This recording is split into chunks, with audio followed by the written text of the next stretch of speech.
मध्य प्रदेश के बीजेपी प्रदेश अध्यक्ष बीडी शर्मा ने भाजपा के सभी कार्यकर्ताओं और देशवासियों को गणेश चतुर्थी की शुभकामनाएं दी और कहा कि गणेश उत्सव के मौके पर भाजपा कार्यालय में गणेश जी की स्थापना की गई है। साथ ही कटनी के जवान के शहीद होने पर बोलते हुए बीडी शर्मा ने कहा कि हमारे जवान जो शहीद हुए हैं, मैं उन्हें श्रद्धा सुमन अर्पित करता हूं। हमारे मुख्यमंत्री वहां पहुंचे हैं और अंतिम संस्कार में भी पहुंचेंगे। वहीं उज्जैन की घटना पर प्रियंका वाड्रा के बयान पर बोलते हुए उन्होंने कहा कि कांग्रेस देश के अंदर नकारात्मक राजनीति कर रही है। किसी भी प्रकार की घटना होती है उसका कोई समर्थन नहीं करता। ऐसी घटना करने पर शासन प्रशासन काम करता है। मुरली मोरवाल वाले मैटर पर अभी जवाब मांगा जा रहा है। बीडी शर्मा ने आगे कहा कि नेता प्रतिपक्ष के बंगले पर एक नेत्री आत्महत्या कर लेती है, इसका जवाब प्रियंका गांधी को देना चाहिए। उनको ये दर्द नहीं है कि कोई गरीब आदमी की किसी की जरूरत है, उसका दर्द नहीं है। अगर एससी एसटी भाई और बहनों को माननीय प्रधानमंत्री मोदी जी ने अगर उन्हें हर प्रकार से सुविधा संपन्न और उनके जीवन के अंदर खुशी लाने का काम किया है, तो वो दिग्विजय सिंह को दर्द हो रहा है कि मुस्लिमों को नहीं हो रहा है, एससी एसटी को ज्यादा हो गया है और मुस्लिमों को कम हुआ है। यही तुष्टीकरण की राजनीति कांग्रेस की है। और इस पर बोलेगा कांग्रेस का कोई नेता कि दिग्विजय सिंह अनुसूचित जाति जनजाति भाई और बहनों का अपमान कर रहा है? अगर अनुसूचित जाति के भाई और बहन अगर मोदी जी की सरकार में सशक्त और सक्षम बने हैं, तो दिग्विजय सिंह जी आपको क्या दर्द है? अरे आप ये कहो कि अगर कोई मुस्लिम आपके पास आया है और उसकी कोई जरूरत है, तो मैं बड़े गंभीरता से कहना चाहता हूं, सबका साथ सबका विकास सबके विश्वास के मंत्र पर मोदी जी ने काम किया है। वहीं महाराष्ट्र के मंत्री और शिवसेना नेता गुलाबराव रघुनाथ पाटिल द्वारा अजीत पवार के नेतृत्व वाले राज्य वित्त मंत्रालय पर दिए गए बयान पर महाराष्ट्र के मंत्री छगन भुजबल ने कहा कि अजीत पवार 10 बार वित्त मंत्री रह चुके हैं और वित्त विभाग संभाल चुके हैं। उन्होंने कहा कि मैं भगवान गणेश से प्रार्थना करता हूं कि भगवान उन सभी को सद्बुद्धि दें जो हमारे मित्र, नेता और महायुक्ति के कार्यकर्ता हैं, ताकि हम आपस में कोई बयानबाजी ना करें। देखिए, आज दादा जो है 10 बार जो है ये अर्थ मंत्री हो चुके हैं और ये फाइनेंस डिपार्टमेंट में उन्होंने संभाला है। मैं श्री गणेश जी से, आज गणेश चतुर्थी है, प्रार्थना करूंगा कि हमारे सब लोग, हमारे मित्र हैं, हमारे महायुति के सारे नेता हैं, कार्यकर्ता हैं, सबको परमेश्वर यही बुद्धि दे कि हम आपस में ऐसा कोई बयान न दे ताकि एक गलत चित्र जो है, पिक्चर लोगों के सामने जाए। आज हमको ये दिखाना है कि हम सब एक हैं, महायुति के, फिर भाजपा का हो, शिंदे शिवसेना या अजित पवार को, हम सब एक है और एक होकर जो है इस इलेक्शन में लोगों के सामने जा रहे हैं। ये चित्र हमें निर्माण करना होगा। बहुत अच्छे अच्छे कार्यक्रम, योजनाएं महायुति सरकार ने लोगों को दी है। वहीं जनसुराज के शिल्पकार प्रशांत किशोर ने बिहार के राजनीतिक परिवारों पर जनता को भ्रमित करने का आरोप लगाया। उन्होंने बताया कि पिछले 20 वर्षों से बिहार की राजनीति 1250 परिवारों के ही इर्द गिर्द घूम रही है और इन्हीं परिवारों से विधायक और सांसद बन रहे हैं। इन राजनीतिक परिवारों ने ये भ्रम फैला रखा है कि बिहार में राजनीति करनी है तो आपकी जाति के वोट होने चाहिए या फिर आपके पास धन बल होना चाहिए। उन्होंने इस बात पर भी जोर दिया कि इन्हीं 1250 परिवार के लोग भाजपा, जेडीयू या राजद में से किसी एक दल से अपनी राजनीति चलाते रहते हैं। उन्होंने बिहार के उप मुख्यमंत्री सम्राट चौधरी का नाम लेते हुए कहा कि बिहार की राजनीति में परिवारवाद किस तरह से हावी है, उसका सटीक उदाहरण है।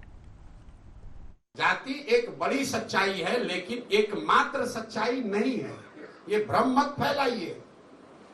ये बिहार में एक आंकड़ा दे रहा हूं कि क्यों भ्रम फैलाया गया।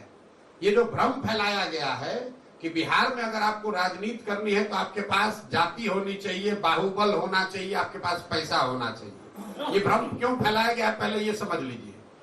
बिहार के अगर जितने लोग सांसद और विधायक पिछले 30 वर्ष में बने हैं, चाहे जिस दल से बना है, उसका सूची बनाइएगा तो आपको पता चलेगा कि 1200-1250 परिवार का आदमी ही यहाँ पर सांसद विधायक बना है। सिर्फ 1200-1250 परिवार का ही। मैं उदाहरण देके आपको समझाऊंगा तब बुझाएगा। अभी डिप्टी सीएम हैं आपके सम्राट चौधरी जी।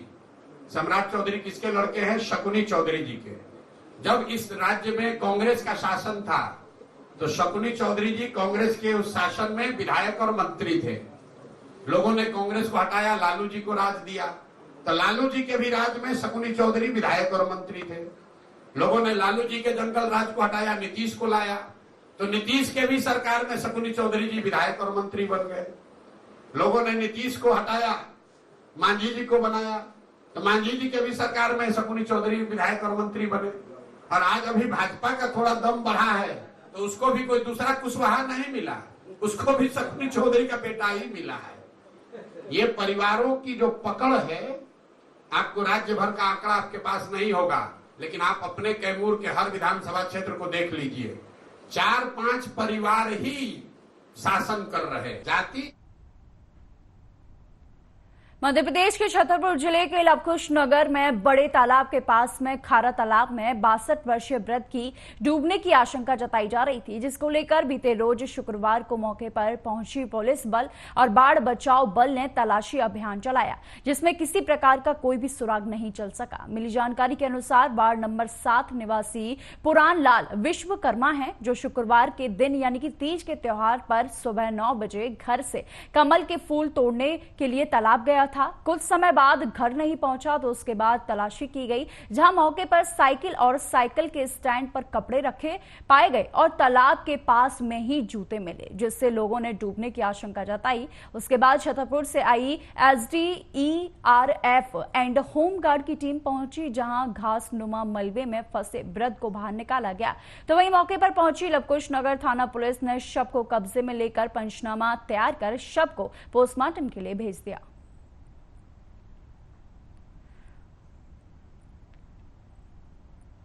वहीं छतरपुर जिले के खुजराहो एयरपोर्ट पहुंचकर मध्य प्रदेश के मुख्यमंत्री डॉक्टर मोहन यादव ने सिक्किम के पाक्योंग में सेना के वाहन दुर्घटना में कटनी जिले के हरदुआ के रहने वाले प्रदीप पटेल को अपनी विनम्र श्रद्धांजलि अर्पित की। खुजराहो एयरपोर्ट पर शहीद प्रदीप पटेल का पार्थिव शरीर को गार्ड ऑफ ऑनर और राजकीय सम्मान के साथ विदाई दी गई।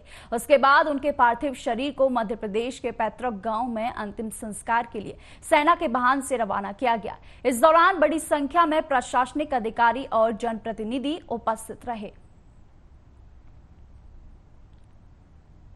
माता पिता को भी उनकी विवाह नहीं हुआ है, इसलिए जो हमारी पॉलिसी है उस अनुसार हम 2 रुपया शहीद के परिवार को देते हैं। अगर विवाह हो गया, शादी हो गई तो माता पिता और पत्नी में बराबरी से उस राशि को बांटते हैं, लेकिन इस प्रकरण में चूंकि शादी नहीं हुई तो सारी धनराशि उनके माता पिता को देंगे और जो बन सके हम सब इस दुख की घड़ी में परिवार के साथ भी हैं। व्यक्ति का जाना यह वास्तव में कष्टप्रद है। परमात्मा की लीला, जिसका जन्म होता है उसकी मृत्यु होती है, लेकिन जन्म मृत्यु के क्रम में अपने देश की गली गली पे जो शहीद होते हैं उनकी एक अलग भूमिका रहती है, उनके अलग सम्मान के साथ देखा जाता है। दुनिया की सारी सेनाओं में भारतीय सेना का एक विशेष स्थान है और भारतवर्ष का भी विशेष महत्व है। सनातन संस्कृति में हम सब अपने इस सर्वोच्च राष्ट्र कार्य के लिए देह समर्पित कर दे, इससे बढ़कर सौभाग्य कुछ नहीं होता है। वहीं रायबरेली में बार काउंसिलिंग उत्तर प्रदेश के आह्वान पर महिला अधिवक्ता की हत्या के विरोध में सैकड़ों अधिवक्ताओं ने जिला अधिकारी कार्यालय पहुंचकर ज्ञापन सौंपा। मामला कासगंज जनपद के दीवानी न्यायालय की महिला अधिवक्ता मोहिनी तोमर की हत्या से जुड़ा है। अज्ञात बदमाशों ने अपहरण करने के बाद उनकी हत्या कर दी थी और उनके शव को नहर के किनारे फेंक दिया गया था। महिला अधिवक्ता की हत्या के विरोध में उत्तर प्रदेश बार काउंसिलिंग के आह्वान पर रायबरेली सेंट्रल बार एसोसिएशन के साथ साथ कलेक्ट्रेट और तहसील के अधिवक्ताओं ने काम बंद करके जिला अधिकारी कार्यालय पहुंचकर ज्ञापन सौंप दिया गया। अधिवक्ताओं ने कहा कि अगर 24 घंटे के अंदर हत्यारों को गिरफ्तार ना किया गया तो एक बड़ा आंदोलन करने के लिए मजबूर होंगे। अधिवक्ताओं ने मांग की है कि मृतक अधिवक्ता के परिजनों को सरकारी नौकरी, 1 करोड़ रुपए मुआवजा और शस्त्र लाइसेंस देने की मांग की है। पूरा मामला कासगंज में हमारी एक अधिवक्ता साथी हैं, बहन है, उनके साथ बड़ा उनकी नृशंस हत्या की गई है।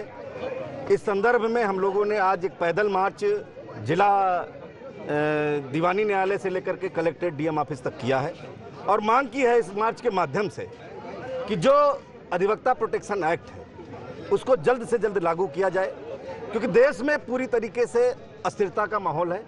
महिलाएं सुरक्षित नहीं हैं, डॉक्टर सुरक्षित नहीं है, अधिवक्ता सुरक्षित नहीं है और आम जनमानस हमारी बहनें सुरक्षित नहीं है। इसलिए जो सुरक्षा का दायरा वो बढ़ाया जाना चाहिए और जल्द से जल्द अधिवक्ता प्रोटेक्शन एक्ट लागू होना चाहिए। जब तक ये लागू नहीं होता है अधिवक्ता हमारा साथी सड़कों पर रहेगा, इसी तरह संघर्ष करता रहेगा और अगर नहीं मानती है माने सरकार तो हम इसमें संसद भवन का घेराव करेंगे, विधानसभा का घेराव करेंगे। जब तक मांगे नहीं मानी जाएंगी तब तक हम आंदोलन। जी क्या मांगे हैं आप लोगों की? हमारे मोनी तोमर की हत्या कर दी गई निर्मम तरीके से। उनकी लाश को पहले अपहरण किया गया, फिर लाश को नहर पर नग्न अवस्था में फेंक दिया गया। आज तक 3 तारीख हो गई, आज तक कोई कांगिजेंस नहीं लिया सरकार ने और न पुलिस विभाग ने लिया। अगर वो लोग पकड़े नहीं जाते हैं तो ये अनवरत स्ट्राइक चलेगी और उन लोगों को सजा मिलनी चाहिए। क्या मांग है? हमारी मांगे हैं कि 1 करोड़ रुपया उनके परिवार को, एक आदमी को सरकारी नौकरी मिलनी चाहिए और उनको गिरफ्तार होकर उनके सजा मिलनी चाहिए और अधिवक्ता प्रोटेक्शन एक्ट भी लागू होना चाहिए जिससे हमारी लोगों की, अधिवक्ताओं की सुरक्षा सुनिश्चित हो सके। अध्यक्ष जी, जिस प्रकार आज कार्य रहा, भविष्य में भी ये भी रहेगा कि आज? बिल्कुल, अगर नहीं पकड़े जाएंगे तो बिल्कुल सुरेंद्र सिंह भदौरिया एडवोकेट, पूर्व अध्यक्ष सेंट्रल बार एसोसिएशन रायबरेली। आज यहाँ जिलाधिकारी कार्यालय क्या मामला है और क्या हम लोग कासगंज में जो हमारी बहन अधिवक्ता मोहिनी की हत्या हुई है उसके विरोध में हम लोग आज यहाँ पर आए हैं, धरना प्रदर्शन कर रहे हैं और हमारी मांग है कि उनके हत्यारों को 24 घंटे के अंदर गिरफ्तारी अभी तक नहीं की गई है और ये बहुत दुखद बात है। सबसे बड़ी बात तो यह प्रदेश सरकार का बुलडोजर छोटे मामलों में भी चल जाता है अपराधियों पर। इतना बड़ी घटना हुई है, पूरे प्रदेश का अधिवक्ता आंदोलनरत है, इसके बाद भी हमारे मुख्यमंत्री जी का बुलडोजर अभी नहीं चला है लखनऊ से। ये हमारे लिए बड़े दुख की बात है। साथ ही हमारी मांग ये है कि हमारे मोहिनी के परिवार को सरकारी नौकरी दी जाए एक व्यक्ति को और उन्हें सुरक्षा दी जाए, साथ ही असलहा का जो लाइसेंस दिया जाए। इसके साथ ही जो भी आर्थिक सहायता हो सके ज़्यादा से ज़्यादा उनके परिवार को प्रदान की जाए। ये कार्य बहिष्कार चल रहा है, तो कब तक चलेगा कार्य बहिष्कार? आज का जो कार्य बहिष्कार और ज्ञापन देने की बात है, ये हमारी bar council of Uttar Pradesh का आह्वान है। आज हम लोग फिर बैठेंगे और बैठने के बाद रणनीति तय करेंगे कि क्या आगे होना है। फिलहाल आप ये मान के चलिए कि जिस तरह से पुलिस प्रशासन और प्रदेश प्रशासन इतनी बड़ी घटना पर चुप्पी साधे हुए है और उससे भी हैरत की बात है कि हमारे प्रदेश के बड़े बड़े नेता जो छोटी छोटी बातों को लेकर अपना वक्त। मध्य प्रदेश के दामजीपुरा में मोहता के पास रविवार को खंडू नदी में जीप समेत चालक के बह जाने की आशंका के बाद तलाशी अभियान शुरू किया गया। शुक्रवार को ग्रामीणों की मदद से जीप को तलाश कर लिया गया, लेकिन लापता युवक का कोई भी सुराग नहीं मिल पाया है। नदी में पानी का तेज बहाव होने के कारण शुक्रवार शाम तक जीप को बाहर नहीं निकाला जा सका। दामजीपुरा निवासी अनिल बीते रविवार को रात टिब्बी से अपने गांव दामजीपुरा जीप से लौट रहा था। वह घर नहीं पहुंचा तो उसके परिजनों ने उसकी तलाश शुरू की। मंगलवार को पुलिस ने गुमशुदगी की रिपोर्ट दर्ज की, जिसके बाद पुलिस और एसडीईआरएफ की टीम तलाश अभियान में जुट गई। वहीं एसडीईआरएफ की टीम की लापरवाही को देखते हुए ग्रामीणों ने खुद ही नदी में गोते लगाकर गहरे पानी में फंसी जीप को ढूंढ निकाला। उन्होंने रस्सी बांधकर वाहन को खींचकर नदी से निकालने का प्रयास शुरू किया, लेकिन चट्टानों के बीच फंस जाने से शाम तक उसे बाहर नहीं निकाला जा सका। पीड़ित परिजनों का कहना है कि 1 सप्ताह हो गया है, लेकिन उच्च अधिकारियों ने सुध लेने का प्रयास तक नहीं किया है।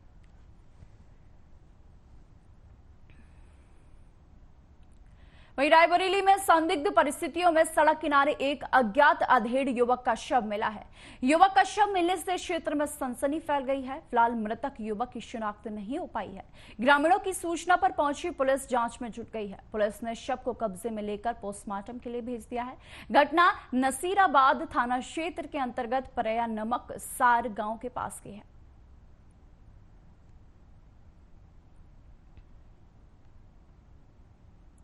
खबर रायबरेली से है, जहां संदिग्ध परिस्थितियों में युवक ने फांसी लगाकर आत्महत्या कर ली। युवक का शव फांसी के फंदे से बरामद हुआ है।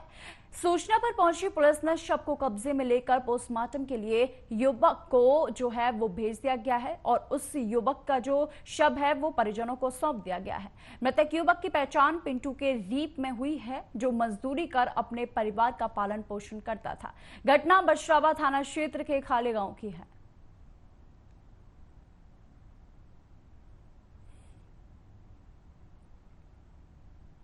वहीं रायबरेली में संपूर्ण समाधान दिवस के मौके पर जन सैलाब उमड़ा। सदर तहसील में जिलाधिकारी हर्षिता माथुर और पुलिस अधीक्षक अभिषेक अग्रवाल की अध्यक्षता में संपूर्ण समाधान दिवस का आयोजन किया गया, जिसमें 110 शिकायतें आईं, जिसमें से 7 शिकायतों का मौके पर ही निस्तारण कर दिया गया। सबसे ज्यादा शिकायत राजस्व और चकबंदी विभाग की आई, जिसको जिलाधिकारी ने तत्काल उनको निस्तारित करने के निर्देश दिए।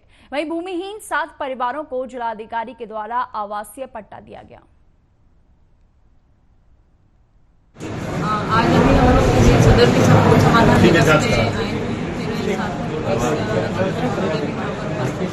आज यहाँ पर 110 के करीब शिकायतें अभी तक प्राप्त हुई हैं और उसमें से 7 का निस्तारण आज मौके पर इन्होंने कराया है। मैम, कुछ लोगों को आवासीय पट्टा भी दिया गया है। हाँ, आज तहसील दिवस के उपरांत सभी जो पट्टे की कार्रवाई की गई थी उसमें से 6 लोगों को चयनित करते हुए आवासीय पट्टे के सर्टिफिकेट्स का वितरण किया गया। आज अभी हम लोग सदर के संपूर्ण समाधान दिवस में आए हैं। आज यहाँ पर 110 के करीब शिकायतें अभी तक प्राप्त हुई हैं और उसमें से 7 का निस्तारण आज मौके पर इन्होंने कराया है। मैम, कुछ लोगों को आवासीय पट्टा भी दिया गया है। हाँ, आज तहसील दिवस के उपरांत सभी जो पट्टे की कार्रवाई की गई थी उसमें से 6 लोगों को चयनित करते हुए आवासीय पट्टे के सर्टिफिकेट्स का वितरण किया गया।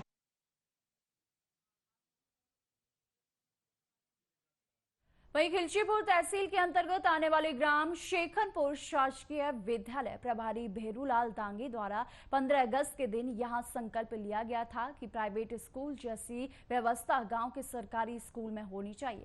इस संकल्प को लेकर पूरे गांव ने एकजुट होकर एक सप्ताह में स्कूल और गांव का कार्यकलाप ही बदल दिया। गांव वालों ने मिलकर एक शाला विकास समिति का गठन किया। स्कूल में पढ़ाने के लिए प्राइवेट टीचर भी नियुक्त किए गए, जिसका वेतन समिति खुद देती है।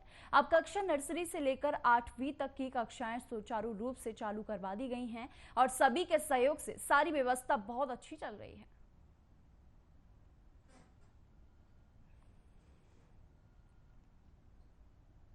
खबर रोहतास जिले के करगहर से है, जहां करगहर थाना क्षेत्र के एक गांव में 5 वर्षीय मासूम के साथ दुष्कर्म मामले में राजद के 5 सदस्यीय टीम दुष्कर्म पीड़ित परिवार से मिलने के लिए उसके गांव पहुंची।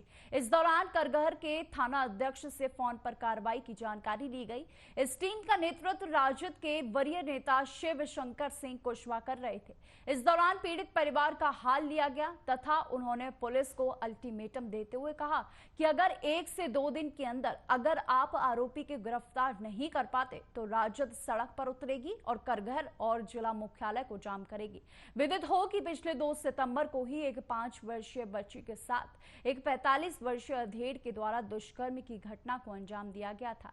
इस मामले में पुलिस ने 3 तारीख को FIR दर्ज की थी, वह भी मामूली छेड़छाड़ का। ऐसा आरोप है कि पुलिस आरोपी को बचाने में लगी हुई है, जिसके बाद वरीय अधिकारियों के हस्तक्षेप के बाद मामले में कार्रवाई फिर से शुरू कर दी गई है, लेकिन अभी तक पुलिस आरोपी को गिरफ्तार करने में असफल रही है।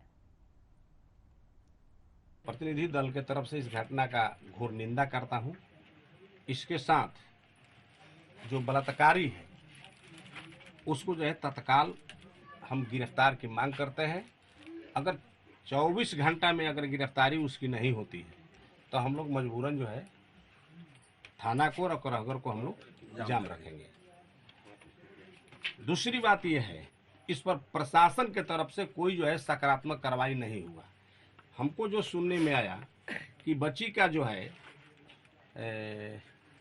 वहाँ इंजरी भी नहीं हुआ वहाँ डॉक्टर द्वारा, और करहगर थाना का जो है इस कांड में जो है अब कारण क्या है, घोर लापरवाही है। अब बलात्कारी जो है इसमें वह दबंग है, ऊंचे जाति के हैं, और पीड़िता जो है एक अति पिछड़े समाज की है, दलित समाज की है। इसकी सामाजिक स्थिति जो है उस तरह से लड़ने की नहीं है, इसलिए जो है यहाँ का प्रशासन जो है उस पर जो सोच रही थी कि हम पर्दा डालें, और कुछ मीडिया कर्मी, सोशल मीडिया के जो लोग हैं, आपके जैसे लोग हैं और भी जो लोग हैं, अगर वो नहीं रहते, जैसा कि हमको जानकारी मिला, तो हम समझते हैं कि इस जघन्य अपराध पर जिला का एक डेलीगेशन 5 सदस्यीय टीम यहाँ आया हुआ है पीड़िता के परिवार से मिलने के लिए।